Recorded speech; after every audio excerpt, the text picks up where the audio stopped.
Hello everyone, welcome back.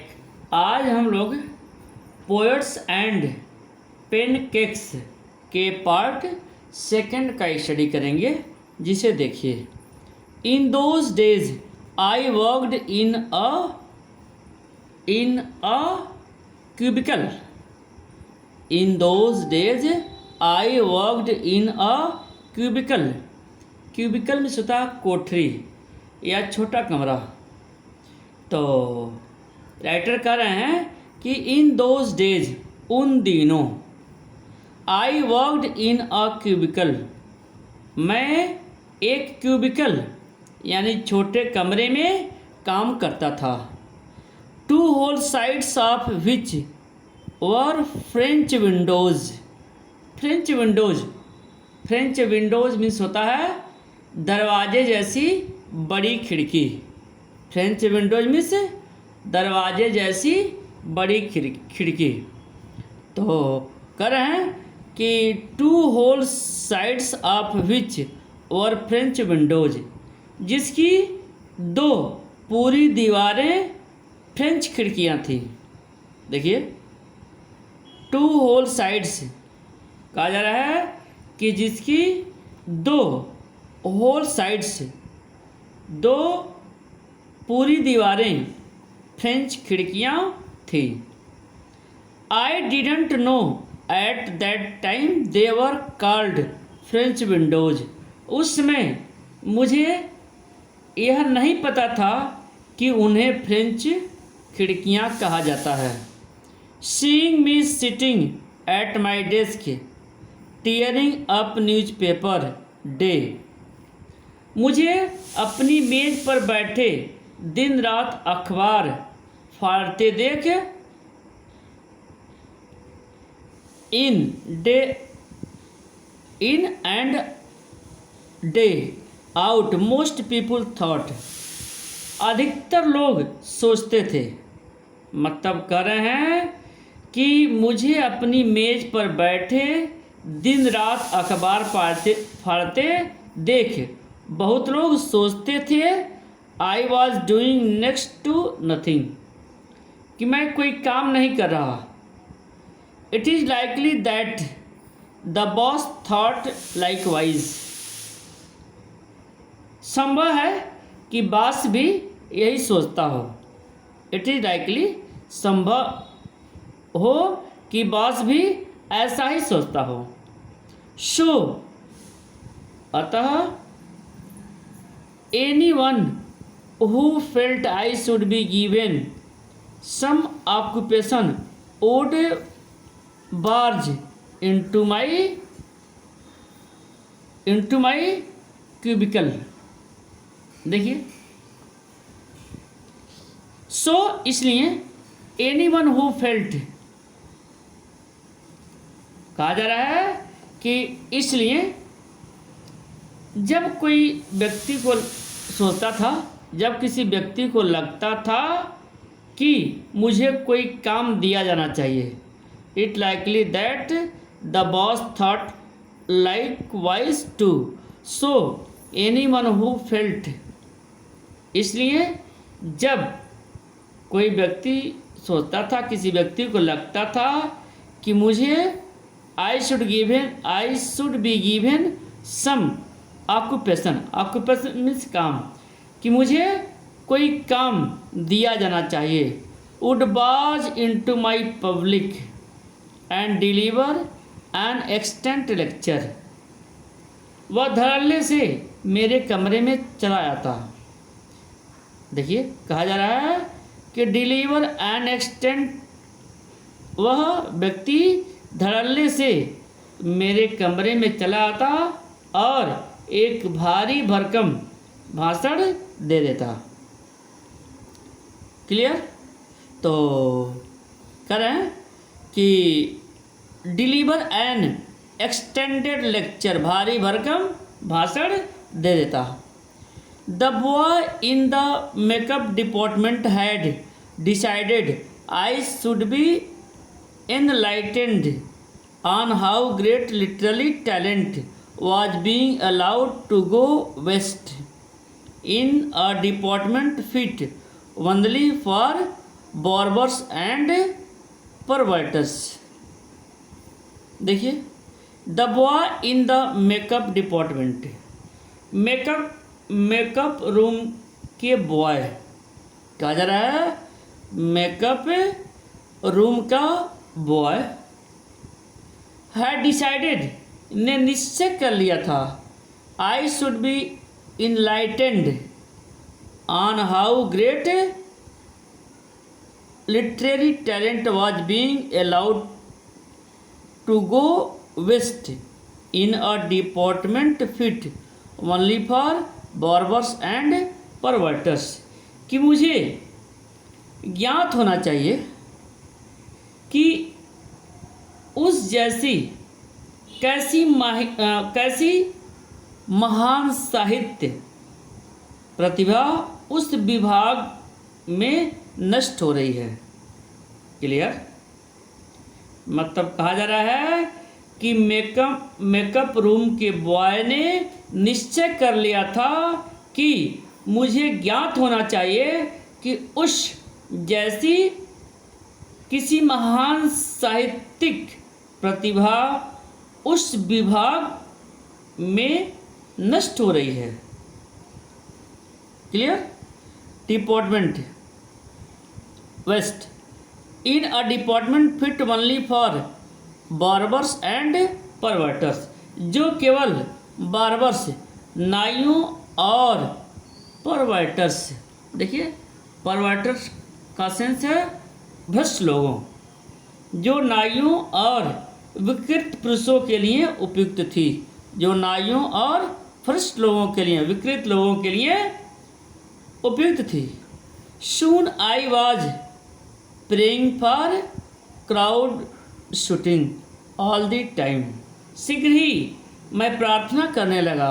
Soon I was praying for crowd shooting. शीघ्र ही मैं प्रार्थना करने लगा कि हर समय भीड़ की शूटिंग चलती रहे। Nothing short of it could save me from his epics. इससे कम कोई चीज़ मुझे उसके एपिक्स महाकाव्य से नहीं बचा सकती थी। देखिए, nothing short of it should save me from his epics. Epics में से महाकाव्य, मतलब कहा जा रहा है इससे कम कोई चीज़ मुझे उसके महाकाव्य से नहीं बचा सकती थी। Clear? In all instances of frustration, you will always find the anger directed towards a single person, openly or covertly, and this man of the makeup department was convinced that all his woes, ignominy and neglect were due to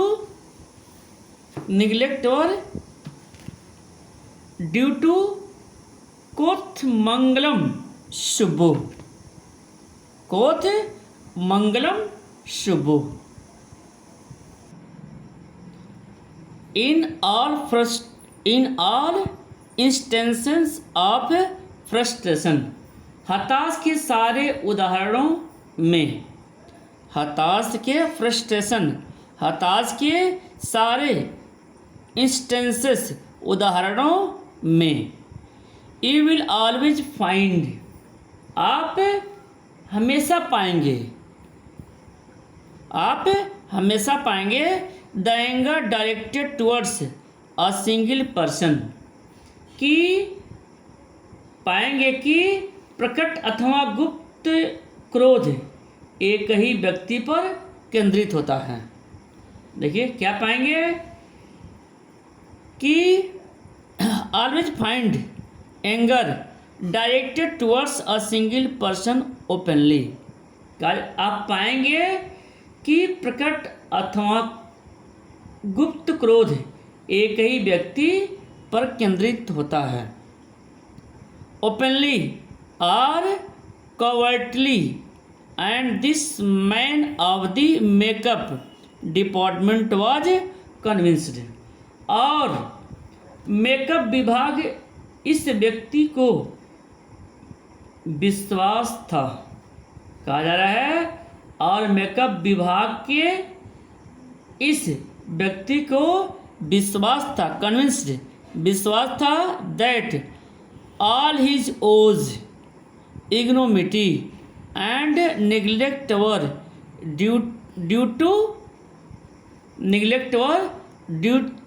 to Kothamangalam Subbu. क्या विश्वास था कि उसके सारे दुख, अपमान और अवहेलना कोथमंगलम शुभु के कारण थे। Subbu was the number 2 at Gemini Studio, यानी कहा जा रहा है जेमिनी स्टूडियो में शुभु का नंबर 2 था। ही couldn't have had a more encouraging opening इन फिल्मों में उसका प्रवेश हमारी बड़ी उम्र के मेकअप बॉय से अधिक उत्साहवर्धक नहीं थे। देखिए, he couldn't have the more encouraging opening in film than our grown up makeup boy had, यानी राइटर बता रहे हैं कि फिल्मों में उसका प्रवेश हमारी बड़ी उम्र के मेकअप बॉय से अधिक उत्साहवर्धक नहीं थी। ऑन द कंट्रेरी, इसके विपरीत, he must have had to face more uncertain and difficult times, इसके विपरीत उसे अवश्य ही अधिक निश्चित और कठोर समय का सामना करना पड़ा होगा। देखिए, निश्चित रूप से उसे कठोर और निश्चितता का सामना करना पड़ा होगा। For when he began his career, क्योंकि जब उसने अपने करियर का आरंभ किया था। There were no filmi, there कहा जा रहा है कि there were no formally established film producing companies और स्टूडियोज, तब पक्के तौर पर स्थापित कोई फिल्म निर्माण कंपनियां या स्टूडियो नहीं थे। देखिए, कह रहे हैं कि फॉर्मली, पक्के तौर पर स्थापित कोई फिल्म प्रोड्यूसिंग, फिल्म निर्माण कंपनियां, फिल्म निर्माण कंपनियां या स्टूडियो नहीं थे। Clear? Even in the matter of education, शिक्षा में भी, स्पेशली फॉर्मल एजुकेशन, विशेष रूप से औपचारिक शिक्षा के क्षेत्र में, औपचारिक फॉर्मल एजुकेशन, औपचारिक शिक्षा के क्षेत्र में, Subbu couldn't have had an appreciable lead over our boy. कहा जा रहा है कि शिक्षा में भी, विशेष रूप से औपचारिक शिक्षा के क्षेत्र में, शुभु हमारे बॉय से कुछ अधिक बेहतर न पा सका। But by virtue of being born a ब्राह्मण, परंतु ब्राह्मण कुल में जन्म लेने के कारण, but by virtue of being born ब्राह्मण, लेकिन ब्राह्मण कुल में जन्म लेने के कारण, अ वर्च्यू इंडीड, सचमुच यह एक गुण है। He must have had exposure to more affluent situations, उसे अवश्य ही अधिक धनवान परिस्थितियों और व्यक्तियों का संपर्क मिला होगा।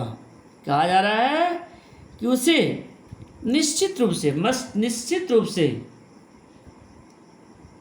अधिक धनवान व्यक्तियों और परिस्थितियों का, अधिक धनवान परिस्थितियों और व्यक्तियों का संपर्क मिला होगा।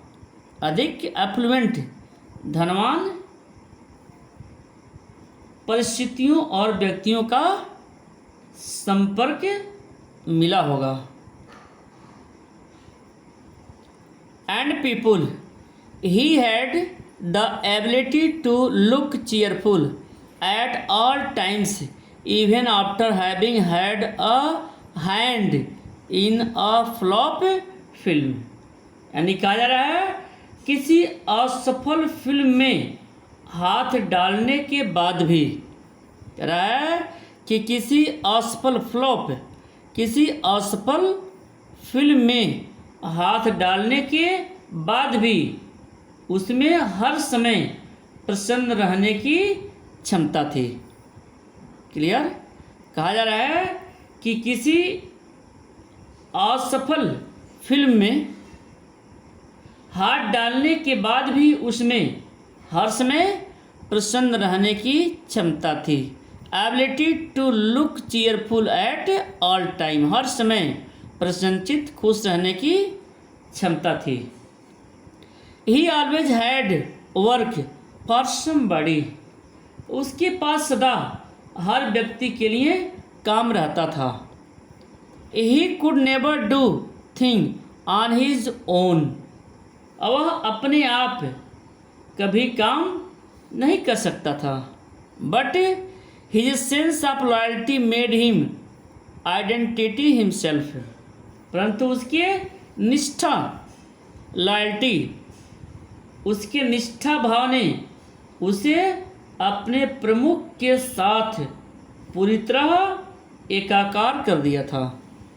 देखिए, identity himself with his principle completely, मतलब कहा जा रहा है कि उसके निष्ठा भाव ने उसे अपने प्रमुख के साथ पूरी तरह एकाकार कर दिया था। And turn his entire creativity to his principles advantage, और उसकी सारी सृजनात्मकता, यानी उसकी सारी जो सृजन के कार्य थे अपने प्रमुख के लाभ के लिए अर्पित थी। He was tailor made of film, वह फिल्मों के लिए विशेष रूप से बनाया गया था। ही वॉज टेलर मेड, मतलब वह विशेष रूप से फिल्मों के लिए बनाया गया था। ठीक है, टेलर मेड का मतलब होता है अनुकूल बनाया हुआ।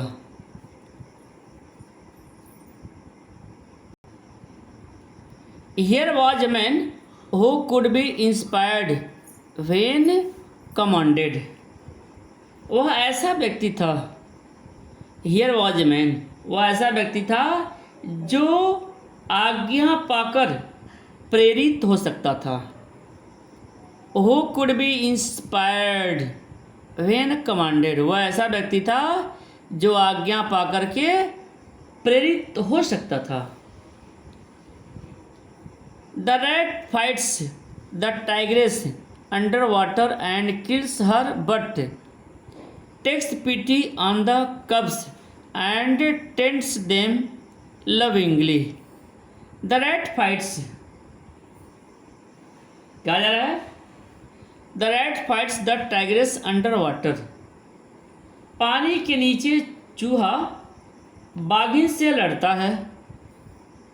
देखिए, पानी के नीचे चूहा बाघिन से फाइट्स लड़ता है। एंड किल्स हर, और उसे मार देता है। But takes pity on the cubs, पर बाघिन के बच्चों पर तरस खाता है। एंड टेंड्स देम लविंगली, और प्यार से उनकी देखभाल करता है। टेंड्स, देखभाल करता है।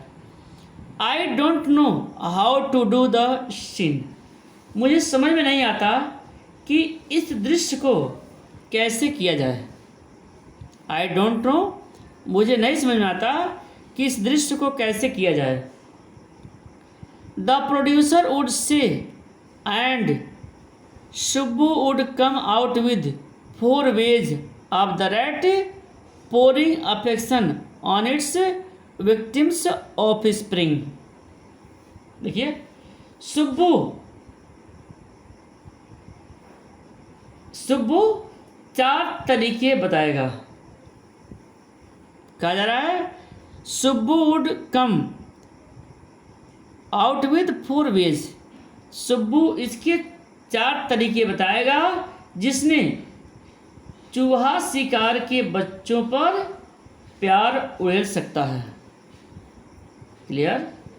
सुब्बू 4 तरीके बताएगा जिनसे चूहा शिकार के बच्चों पर प्यार उड़ेलता है।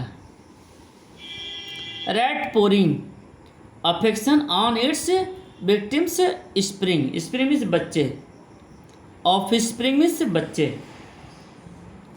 गुड, अच्छा। But I am not sure it is effective enough.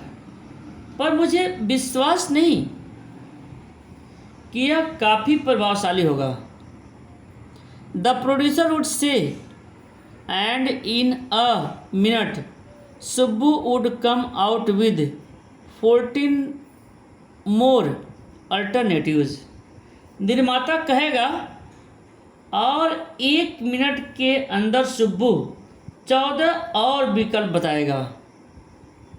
यार, निर्माता कहेगा और सुब्बू 1 मिनट के अंदर 14 और विकल्प बताएगा। Film making must have been and was so easy. Subbu जैसे आदमी के पास होने पर फिल्म बनाना अवश्य ही बड़ा सरल होता होगा। Film making must have been and was so easy with a man like Subbu around. यानी कहा जा रहा है कि सुब्बू जैसे आदमी के पास होने पर फिल्म बनाना अवश्य ही बड़ा सरल होता होगा। And if ever there was a man was gave direction. और अगर कोई ऐसा आदमी हुआ जिसने definition to Gemini studio during its golden years. कहा जा रहा है कि अगर कोई ऐसा आदमी हुआ जिसने जेमिनी स्टूडियो के स्वर्ण काल में उसे दिशा निर्देश और परिभाषा दी। Clear? Gemini studio during golden years. Clear? Golden years, स्वर्ण काल। कहा जा रहा है कि कोई ऐसा आदमी हुआ जिसने जेमिनी स्टूडियो के स्वर्ण काल में उसे दिशा निर्देश और परिभाषा दी, तो इट वॉज सुब्बू। तो वह व्यक्ति सुब्बू था। Subbu had a separate identity as a poet. एक कवि के रूप में सुब्बू की अलग पहचान थी। आइडेंटिटी, एक कवि के रूप में सुब्बू की अपना सेपरेट अलग पहचान थी। And though he was certainly capable of more complex and higher forms. और यद्यपि वह निश्चित रूप से अधिक जटिल और ऊंची कृतियों के योग्य था। कहा जा रहा है कि निश्चित रूप से वह जटिल और ऊंची कृतियों के योग्य था। हायर फॉर्म्स, ऊंची कृतियों के योग्य था। He deliberately chose to address his poetry to the mosses. वह जानबूझकर अपनी कविता सामान्य जन को संबोधित करता था। ठीक है, वह जानबूझकर अपनी कविता सामान्य जन को, मॉसेस सामान्य जन को संबोधित करता था। His success in films overshadowed and dwarfed his literary achievements। फिल्मों में उसकी सफलता ने उसकी साहित्यिक उपलब्धियों को कम महत्वपूर्ण और बौना कर दिया। और या सो हिज क्रिटिक्स फेल्ट, जैसा कि उसके आलोचकों का कहना था। He compose several truly original story poems in folk refrain and diction, and also wrote sprawling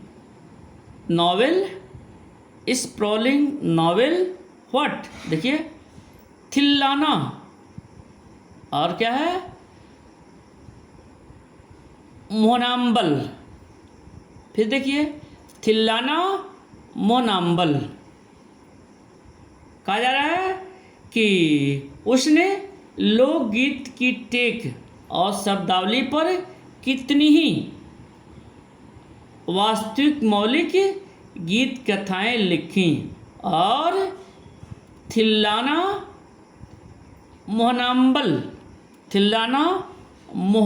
मोहनाम्बल नाम का बड़ा उपन्यास लिखा।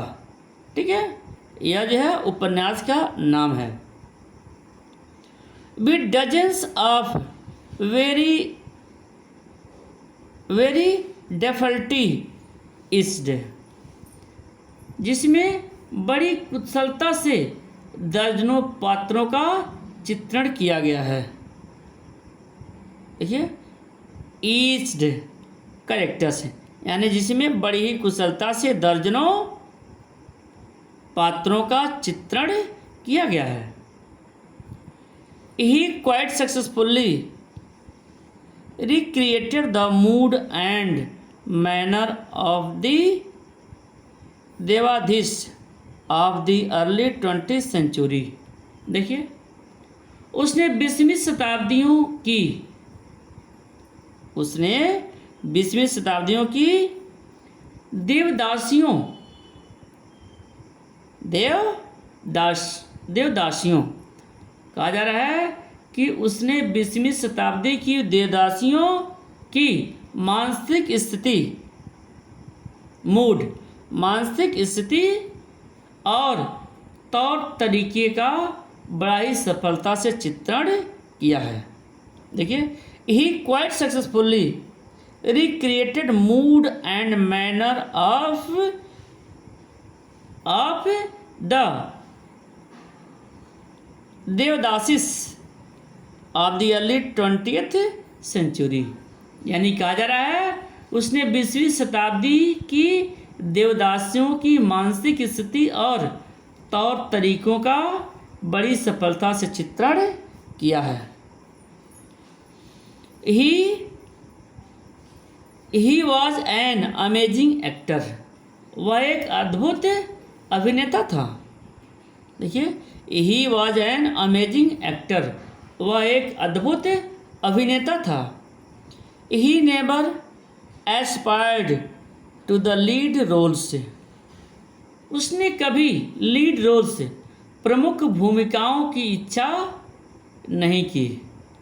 कहा जा रहा है उसने कभी प्रमुख भूमिकाओं की इच्छा नहीं की। क्लियर, लीड रीडर्स, प्रमुख भूमिकाओं की इच्छा नहीं की। But what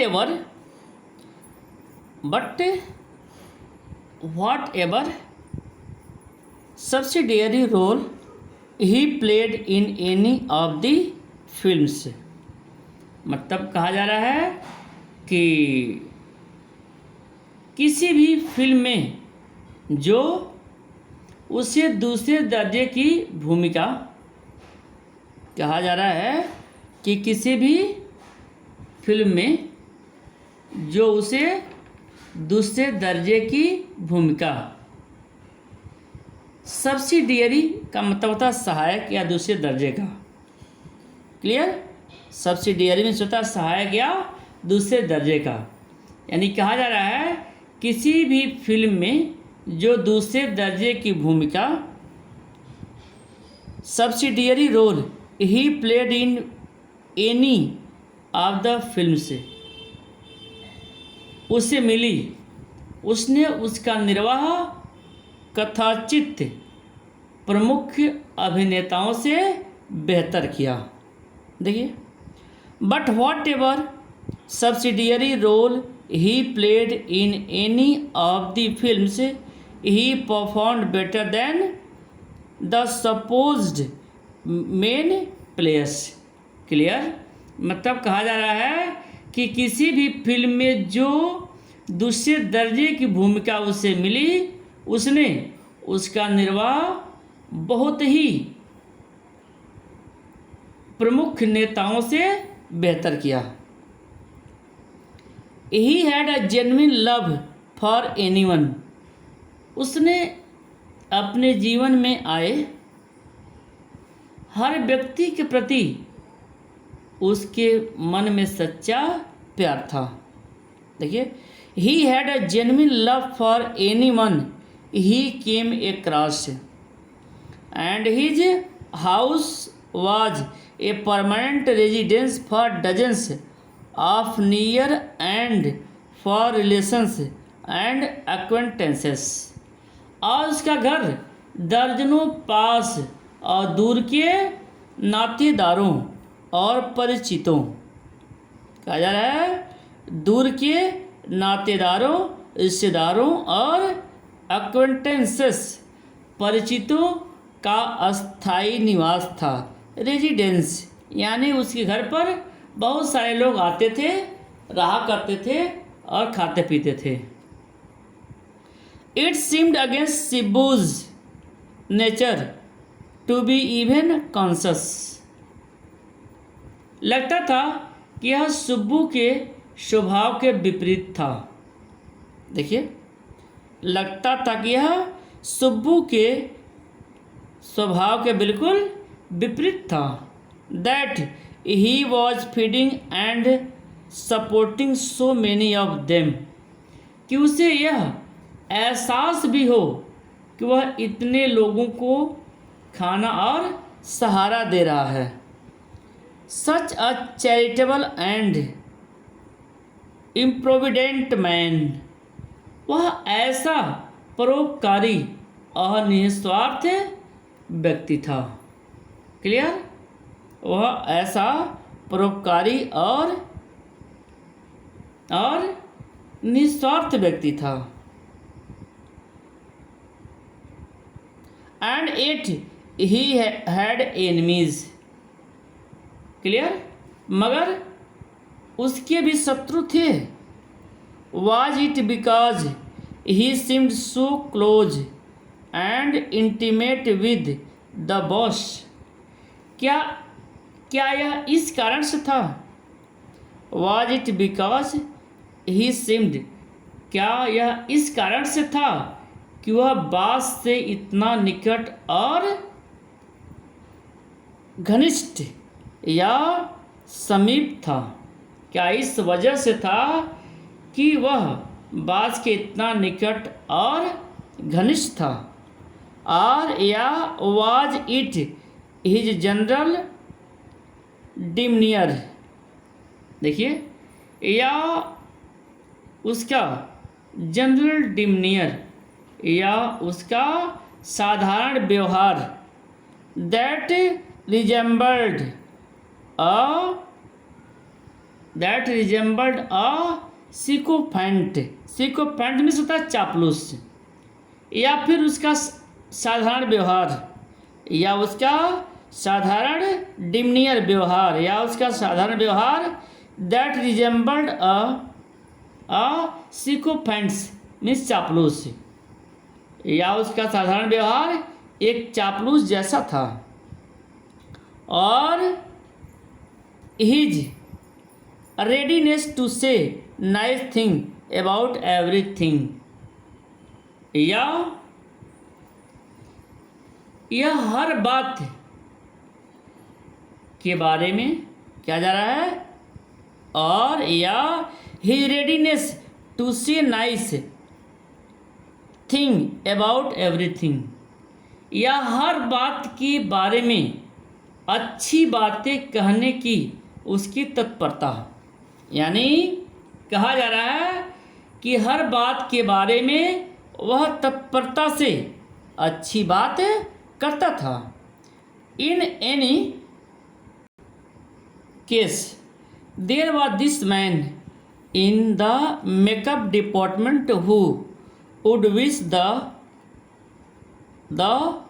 डायरेस्ट things for Subbu. Direst का मतलब होता है अति भीषण, बहुत ज़्यादा। क्लियर? तो कह रहे हैं बात चाहे जो हो, there was this man in makeup department who would wish the direst thing for Subbu. यानी कहा जा रहा है कि बात चाहे जो हो, मेकअप विभाग का यह व्यक्ति, बात चाहे जो भी हो, मेकअप विभाग का यह व्यक्ति जो उसके बारे में बुरी सी बुरी बातें चाहता था। कहा जा रहा है कि बात चाहे जो हो, मेकअप विभाग का यह व्यक्ति जो उसके बारे में बुरी से बुरी बातें चाहता था, उसके बारे में भी वह अच्छी बातें करता था।